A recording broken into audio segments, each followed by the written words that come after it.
আজকে যে ঘটনা ঘটেছে, বিশেষ করে সাংবাদিক বন্ধুরা, তাদের উপর যে আক্রমণ নামিয়ে আনা হয়েছে, এবং বঞ্চিত চাকরি প্রাপক এবং চাকরি প্রার্থী উভয়ের উপরেই তো আক্রমণ নামিয়ে এনেছে। কিন্তু আজকের যে আক্রমণ, সেটি একেবারেই চাকরি প্রাপক যারা ছিলেন, যারা চাকরি হারিয়েছেন, তাদের উপরে যে বর্বরচিত আক্রমণ করা হয়েছে পুলিশের পক্ষ থেকে। এবং বিশেষ করে তার আগে তৃণমূলের এক নেতা, তিনি আসলে যেভাবে তিনি শুরুটা করে দিয়েছেন, পুলিশ তারই একটা, আপনি বলতে পারেন দ্বিতীয় অধ্যায়, সেটা পুলিশ ঘটালে। আসলে এই পুরো বিষয়টি তো শাসক প্রশাসন একেবারে সম্পৃক্ততা তৈরি করেছে। একটি প্রাতিষ্ঠানিক দুর্নীতি হয়েছে, এবং সেই দুর্নীতিটি হয়েছে মূলত ব্যক্তি স্বার্থ চরিতার্থ করার জন্য। এই ব্যক্তি স্বার্থ কাদের, সকলেই বুঝতে পারছেন। এই ব্যক্তি স্বার্থটি হচ্ছে সেই সমাজের সেই সমস্ত রাজনৈতিক নেতৃত্বের, যারা ভোট পেয়ে নির্বাচিত হয়ে প্রশাসনিক ক্ষমতার অপব্যবহার করে দুর্নীতি করেছেন, প্রশাসনিক অদক্ষতার পরিচয় রেখেছেন, এবং দুর্নীতি পরায়ণ এবং দুর্নীতিগ্রস্ত হওয়ার জন্য তারা প্রতিষ্ঠানকে ব্যবহার করেছেন এবং প্রাতিষ্ঠানিক দুর্নীতি করেছেন। খুব স্বাভাবিকভাবে এই প্রাতিষ্ঠানিক দুর্নীতি যারা করেছেন, তারা যেমন যুক্ত রয়েছে, সেরকম প্রতিষ্ঠানগুলোর সঙ্গে যারা সংশ্লিষ্ট রয়েছেন তারাও যুক্ত রয়েছেন। একদিকে যেমন পার্মানেন্ট এক্সিকিউটিভ, অপরদিকে যারা ভোট পেয়ে নির্বাচিত হয়েছেন, অর্থাৎ টেম্পোরারি এক্সিকিউটিভ, পলিটিক্যাল এক্সিকিউটিভ যারা রয়েছেন, তারাও রয়েছেন। এই নিয়োগ প্রক্রিয়ায় কি হয়েছিল? আসলে এই নিয়োগ প্রক্রিয়ায় হয়েছিল দুর্নীতি, এবং এই নিয়োগ প্রক্রিয়ার প্রতিটি ধাপে দুর্নীতি হয়েছে প্রাতিষ্ঠানিক ক্ষমতাকে ব্যবহার করে। এবং তারা যখন দেখেছেন, সেটি তারা ভেবেছিলেন কোনোদিন ধরা পড়ব না, কিন্তু আদালতের সামনে এই মামলাগুলো চলে আসার জন্য, এবং বিশেষ করে এই নিয়োগ পর্বের একেবারে শেষ পর্যায়ে তারা একেবারে ভেবেছিলেন যে দুর্নীতি করতে করতে কেউ কিচ্ছু করতে পারবে না, তাই কাউকে রাজনৈতিক দলে যোগদান করিয়ে তার মেয়েকে সরাসরি, তখন পুরো প্রসেস সম্পূর্ণ সরাসরি একেবারে ওয়েটিং লিস্টে 1 নম্বরে তুলে দিয়েছিলেন অঙ্কিতা অধিকারী। সেখান থেকেই প্রথম এই দুর্নীতিটা জানা যায়। আসলে সকলেই বুঝতে পারছিলেন যে নিয়োগে দুর্নীতি হচ্ছে, কিন্তু সেটি চাক্ষুষ হয়ে যায়। তারপরে তারা আন্দোলন শুরু করে। আন্দোলনের এক শ্রেণীর নেতৃত্বকে সেই সময় মমতা বন্দ্যোপাধ্যায় হাত করে নেন, দুর্নীতির অংশ করিয়ে নেন, র্যাঙ্ক জাম্প করে তাকে চাকরি দেন, তাদেরকে চাকরি দেন। এইভাবে দুর্নীতির তিনি শাখা প্রশাখা ছড়িয়েছিলেন, এবং ভেবেছিলেন ওই কয়েকজনকে একটু উৎকোচ দিয়ে, মানে যারা একটু চিৎকার চেঁচামেচি করছে, তাদের কয়েকজনকে দুর্নীতির অংশ করিয়ে নিয়ে এই দুর্নীতিটা ধামাচাপা দেব। কিন্তু আদালতের সামনে সেগুলো এসে যাওয়া, মামলা করার ফলে আমরা মামলা করি, যারা বঞ্চিত চাকরি প্রার্থী ছিলেন তারা মামলা করেন, তার ফলে পুরো বিষয়টি উন্মোচিত হয়। তারপরে তারা দেখলেন, এই মমতা বন্দ্যোপাধ্যায়রা, যে পুরো বিষয়টি তো উন্মোচিত হয়ে গেছে, তাহলে কি করতে হবে? তাহলে এমন করে বিষয়টিকে পরিচালিত করতে হবে যাতে পুরো বিষয়টি উন্মোচিত না হয়। তারা বৈধ অবৈধের তালিকা দিলেন না, ওএমআর শিট পাবলিশ করলেন না, ওএমআর শিট তারা থাকা সত্ত্বেও সেটি দিলেন না। এবং আজকের দিনে দাঁড়িয়েও যেখানে ওএমআর শিট পাবলিশ করার নির্দেশ কলকাতা হাইকোর্ট দিয়েছেন, সেই নির্দেশকে আপহেল্ড করেছেন সুপ্রিম কোর্ট। আমরা চাইছি ওএমআর শিট পাবলিশ হোক। যারা বঞ্চিত চাকরি প্রার্থী তারা চাইছেন, তাদের আইনজীবী হিসেবে আমরা চাইছি, তারা চাইছেন বলেই খুব স্বাভাবিকভাবেই যারা চাকরি হারিয়েছেন তারাও চাইছেন। অথচ এটা চাইছেন না কে? মমতা বন্দ্যোপাধ্যায়রা এবং এসএসসি বোর্ড, সরকার, তারা চাইছেন না, ফলে সেটা প্রকাশ ঘটছে না। তাহলে ওএমআর শিট পাবলিকেশন চাইছি আমরা, ওএমআর শিট পাবলিকেশন চাইছে চাকরি প্রাপকরা, বঞ্চিত চাকরি প্রাপকরা। এই বৈধ অবৈধ গুলিয়ে দিয়েছে কেন? তার কারণ হচ্ছে তারা বুঝেছেন যদি অবৈধদের চিহ্নিত করে দিই, তাহলে তারা বলবে, আরে আমরা তোমাদের পয়সা দিলাম, একটি চাকরির পিছনে 20 লাখ 25 লাখ টাকা করে দিলাম, তোমরা কেন আমাদেরকে উন্মোচিত করে দিচ্ছ? আমাদের ওএমআর শিটগুলো কেন পাবলিশ করে দিচ্ছ? আদালতের নির্দেশ থাকুক, কিন্তু তোমরা পাবলিশ করতে পারবে না, আমাদেরকে কেন খোলা বাজারে আমাদেরকে কেন আইডেন্টিফাই করিয়ে দিচ্ছ? তোমাদেরকে পয়সা দিয়েছিলাম, পয়সা ফেরত দাও।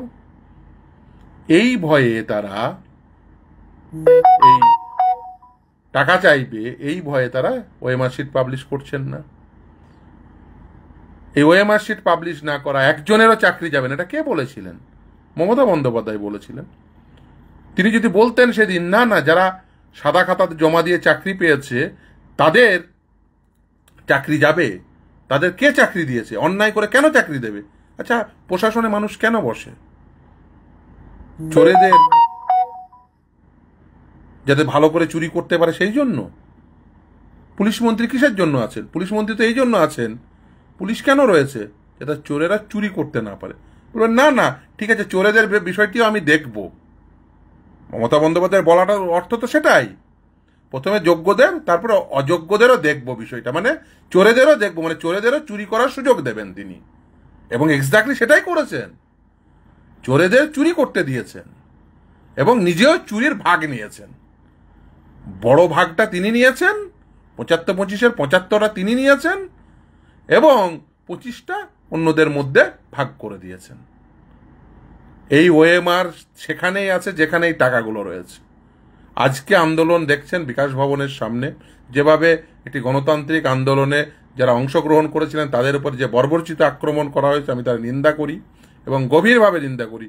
এবং তারপরে আমি বলবো যে বিশেষ করে যে সমস্ত সাংবাদিক যারা ওখানে সংবাদ সংগ্রহে গেছিলেন, এই সব্যসাচীর বাহিনী যেভাবে তাদের উপর হামলা করেছে, তাদের রক্তাক্ত করেছে, আমি সেই সাংবাদিক বন্ধুদের বলবো যে আপনারা ইমিডিয়েট অভিযোগ দায়ের করুন এবং পুলিশ যদি কোনো ব্যবস্থা না নেয়, সাংবিধানিক আদালত রয়েছে, যদি এরা মনে করে যে সাংবিধানিক আদালত থাকবে, সংবিধান থাকবে, অথচ আমরা স্বৈরাচারিতা চালিয়ে যাব, না, কখনোই হতে পারে না।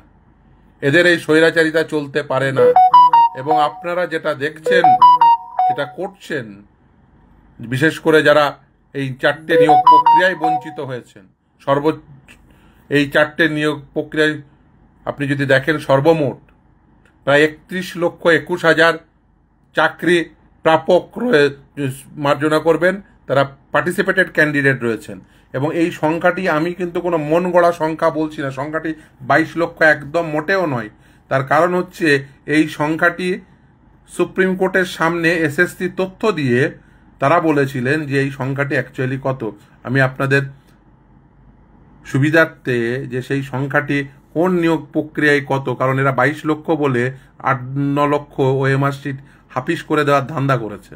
ফলে এই ধান্দাতে কেউ যেন এই ধান্দার অংশ হবেন না এবং কোনোভাবেই এদেরকে এই ধান্দাবাজি করতে দেবেন না। এই দেখুন, আমি আপনাদের জ্ঞাতার্থে জানাচ্ছি, কারণ যেহেতু আমার সামনে আইপ্যাডটা আছে এই মুহূর্তে, কারণ আগামীকাল ডিএ মামলা, ফলে সেই ডিএ মামলার প্রিপারেশন নিচ্ছিলাম এই আইপ্যাডে, যেহেতু এই তথ্যগুলো রয়েছে, কারণ এসএসসির সামনের মামলা এই তথ্যাদিও এখানেই আছে। দেখুন যে এই যে আমাদের যে কম্পাইলেশন হয়েছিল, সেই কম্পাইলেশনের 5B 3311 নম্বর পেজে দেখবেন অ্যাসিস্ট্যান্ট টিচার, দেখতে পাচ্ছেন কিনা আমি জানি না, অ্যাসিস্ট্যান্ট টিচার 11-12 কত নাম্বার অফ ক্যান্ডিডেটস পার্টিসিপেটেড 5 লক্ষ। এই ক্ষেত্রে এই 9-10-এর ক্ষেত্রে 7 লক্ষ। নন টিচিং গ্রুপ সি হচ্ছে 7,91,706। অপরদিকে গ্রুপ ডি 11,30,009 জন, সর্বমোট 31,21,715 জন। ফলে এই বৃহৎ সংখ্যাটি রয়েছে, এই 31 লক্ষ ছেলে মেয়ে তারা বঞ্চিত হয়েছে। এবং এই যে বলছেন না যে আমি ভাতা দেব, বুঝেছেন যে বেসিক্যালি যদি শুধুমাত্র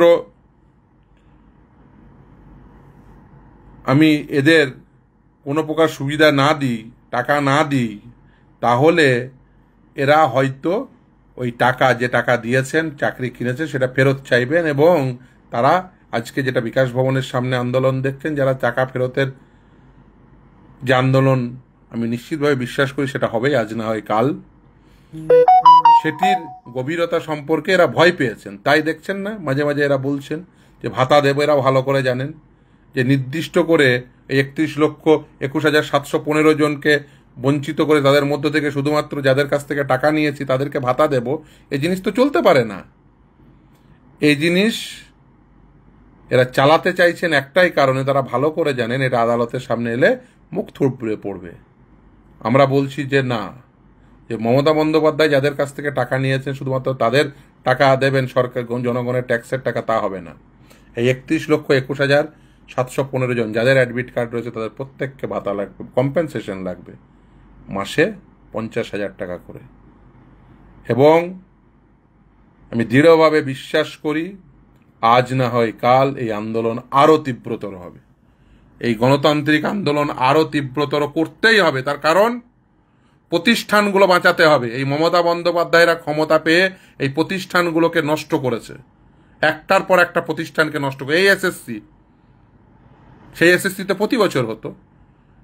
এই এসএসসি তারা প্রতি বছর যোগ্য বৈধ শিক্ষকদের তারা সিলেক্ট করত, সেখান থেকে শিক্ষক হিসেবে রেকমেন্ড হতো, তারা শিক্ষক হিসেবে অত্যন্ত সুনামের সঙ্গে কাজ করত বামফ্রন্ট আমলে।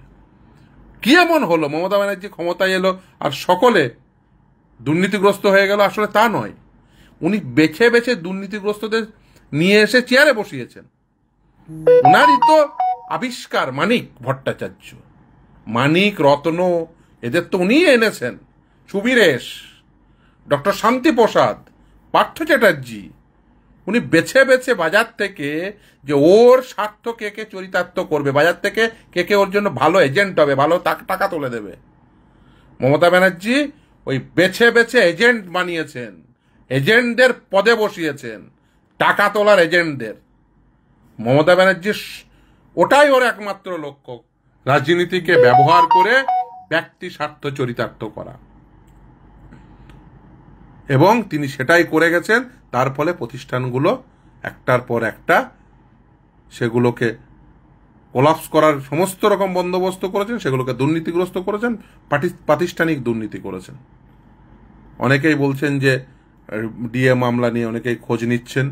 আগামীকাল ডিএ মামলাটি টপ অফ দ্য বোর্ড, যদিও দেখবেন নাম্বার হিসেবে অনেক পরে থাকলেও, কারণ এর আগের দিনই বলেছেন টপ অফ দ্য বোর্ড, কারণ আপনারা জানেন যে সকালবেলায় সিকুয়েন্স সেটা পাবলিশ হয়, ফলে আমরা আগামীকাল যখন সকালে সিকুয়েন্স হবে তখনই আমরা বুঝতে পারবো যে কখন মামলাটি নেবেন। ফলে খুব স্বাভাবিকভাবে যারা ডিএ নিয়ে এখানে প্রশ্ন করছেন তাদের জ্ঞাতার্থে জানাই যে ডিএ মামলাটি আগামীকাল নিশ্চিতভাবে আছে এবং ডিএ মামলারই প্রিপারেশন নিচ্ছিলাম। ফলে খুব আগামীকাল সকালবেলায় যে ডিএ মামলাটি হবে আমরা আশা করব যে 6 বার জিতেছি, আগামীকালও নিশ্চিতভাবে সেই তার শুনানি হবে। কারণ আপনি জানি অনেকেই ফোন করছেন যে এই ডিএ মামলাটি নিয়ে তারা উদ্বিগ্ন, তারা অনেকেই জানতে চাইছেন। নিশ্চিতভাবে আগামীকাল ডিএ মামলা হবে, আশা করব হবে। এবং আমরা 6 বার জিতেছি, আবারও জিতব, এই আশা রয়েছে। আমি একটা কথা নিশ্চিতভাবেই বলতে চাই, আজকের যে ঘটনা ঘটেছে সেই ঘটনা নক্কারজনক, তা গণতন্ত্রের লজ্জা। এই প্রাতিষ্ঠানিক দুর্নীতি আটকাতে এই শুধুমাত্র এই গণতান্ত্রিক আন্দোলনে শুধুমাত্র চাকরি হারারা করলে হবে না, তাদের সঙ্গে কাঁধে কাঁধ মিলিয়ে চাকরি প্রার্থী যারা রয়েছিলেন এই 31,21,715 তারা প্রত্যেকে গর্জে উঠুন। শুধু তারা কেন, প্রাথমিকের টেট 2014 বঞ্চিত প্রাথমিক চাকরি প্রার্থীরা, টেট 2017 বঞ্চিত প্রাথমিক চাকরি প্রার্থীরা, বিশেষ করে টেট 2022 তাদের একটা নিয়োগ প্রক্রিয়াই হলো না। প্রতি বছর এসএসসি, প্রতি বছর টেট, প্রতি বছর চাকরি, কেন হবে না? পিটিআর রেশিও সব থেকে খারাপ, কিন্তু তিনি তা করবেন না। তিনি একটাই ধান্দাবাজি, কি করে বাজার থেকে টাকা তুলবো। এখন তিনি করাবেন না কেন নিয়োগ? তার কারণ এখন লোকে যেহেতু হাইকোর্ট সুপ্রিম কোর্টে মামলায় বুঝেছেন যে টাকা দিয়ে চাকরি নিলে চাকরি চলে যায়, ফলে কেউ আর এদের কাছ থেকে টাকা দিয়ে চাকরি কিনবে না, তাই এরা এখন চাকরি বিক্রি করতে পারবে না বাজারে বলে, তাই এরা চাকরি নিয়ে দেখুন টাল বাহানা করছে, চাকরি কোনো নিয়োগের বিজ্ঞপ্তি দিচ্ছে না। কেন? তার কারণ এরা জানে চাকরি বিক্রির বাজার নেই। এই বাজার যখন তৈরি হবে এরা আবার বাজার তৈরির চেষ্টা করছে চাকরি বিক্রির। আমি প্রত্যেককে বলে দিচ্ছি যে এদের কাছ থেকে কেউ চাকরি কিনবেন না টাকা দিয়ে, ঘুষের টাকা দিয়ে। কেউ জমি বিক্রি করে, বাড়ি বিক্রি করে টাকা দিয়ে এদের কাছ থেকে চাকরি নেবেন না। চাকরি নিলেই চাকরি যাবে এবং আপনাদের মাইনের টাকা ফেরত লাগবে। আর হ্যাঁ, অনেকেই লিখছেন অ্যাডমিট কার্ড থাকলে, হ্যাঁ নিশ্চিতভাবে আপনারা যে আন্দোলন শুরু করেছেন, যে অ্যাডমিট কার্ড আছে, আমরা যোগ্য, আমরা বঞ্চিত, আপনারা প্রত্যেকেই বঞ্চিত। ভাতা দেব বলেছে, ওকে ভাতা দিতে হবে। ও যতক্ষণ পর্যন্ত না উনি ভাতা দিচ্ছেন, যতক্ষণ পর্যন্ত না উনি দিয়ে দিচ্ছেন, যতক্ষণ পর্যন্ত উনি চাকরি দিচ্ছেন, ততক্ষণ পর্যন্ত না পদত্যাগ না দেশত্যাগ। কারণ আমাদের গভীরভাবে পর্যবেক্ষণে রাখতে হবে একে। যে কোনো সময় দেশত্যাগ করতে পারে বা পদত্যাগ করে দেশত্যাগের বন্দোবস্ত করতে পারে। আমাদের গভীরভাবে পর্যবেক্ষণে রাখতে হবে, কোনোভাবে যাতে দেশত্যাগ না করতে পারে। তার কারণ আমাদের ওর কাছ থেকে অনেক কিছু পাওয়ার রয়েছে। বিশেষ করে এই যারা ধরুন টাকা দিয়ে চাকরি পেয়েছে, তাদের আন্দোলন করতে হবে। তারা সব জমি বিক্রি করা টাকা, এ মামদোবাজি নাকি? গ্রামের গরিব ছেলেটি তার বাবার 4 বিঘা জমি বিক্রি করে চাকরি দিয়েছে, সেই জমি টাকা নিয়ে যাবেন না আপনারা? যে ঘাট থেকে আপনারা প্রত্যেকের ঘাট থেকে ওই আপনাদের জমি বিক্রি করা টাকা নিয়ে যাবেন। আপনার বাবার পেনশনের তার চাকরি শেষ হয়েছে, চাকরি শেষ হয়ে যাওয়ার পরে যে টাকাটুকু পেয়েছে, পেনশন পাওয়া বাবা, তিনি বেকার যুবক ছেলেটির বা মেয়েটির মুখে হাসি ফোটানোর জন্য তার সর্বশেষ সঞ্চয়টুকু এদের এই দালালগুলোর হাতে তুলে দিয়েছিলেন। সেই টাকা ফেরত নিতে হবে না? নিশ্চিতভাবে ফেরত নিতে হবে। আপনারা চিন্তা করবেন না, আপনারা কোনোভাবেই ভেঙে পড়বেন না। সকলে কাঁধে কাঁধ মিলিয়ে, এই 31 লক্ষ ছেলে সকলে কাঁধে কাঁধ মিলিয়ে এই টাকা ফেরত নিতে হবে। কাঁধে কাঁধ মিলিয়ে এদের এই প্রতিষ্ঠানগুলোকে, দুর্নীতিগ্রস্ত প্রতিষ্ঠানগুলোকে দুর্নীতিমুক্ত করতে হবে। কারণ এই প্রতিষ্ঠান সকলের, জনগণের প্রতিষ্ঠান। এই জনগণের প্রতিষ্ঠানকে রক্ষা করার দায়িত্ব জনগণকে নিতে হবে, কাঁধে তুলে দিতে হবে। এবং এই যে টাকা এরা নিয়েছে, এই টাকা জনগণকে সঙ্গে নিয়েই আদায় করতে হবে। যেখানে টাকা আছে সেখানেই ওএমআর রয়েছে। ফলে জনগণকে কাঁধে কাঁধ মিলিয়ে, প্রতিটি জনগণকে, এখানে লজ্জার কোনো বিষয় নেই।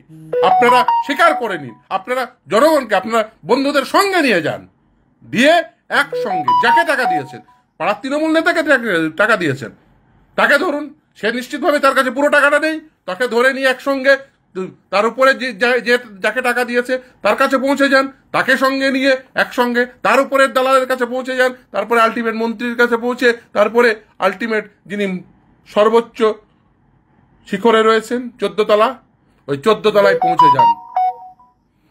14 তলায় আছে না ঘাটে আছে, সেটা একবার জেনে বুঝে নিয়ে সেখান থেকে টাকা উদ্ধার করুন। ঘাট থেকে বা 14 তলা থেকে এই টাকা, এই চাকরি, এই ভাতা, এই ডিএ সবটাই আদায় করতে হবে। জনগণকে কাঁধে কাঁধ মিলিয়ে এই টাকা এবং তাদের প্রাপ্য অধিকার আদায় করে নিতে হবে।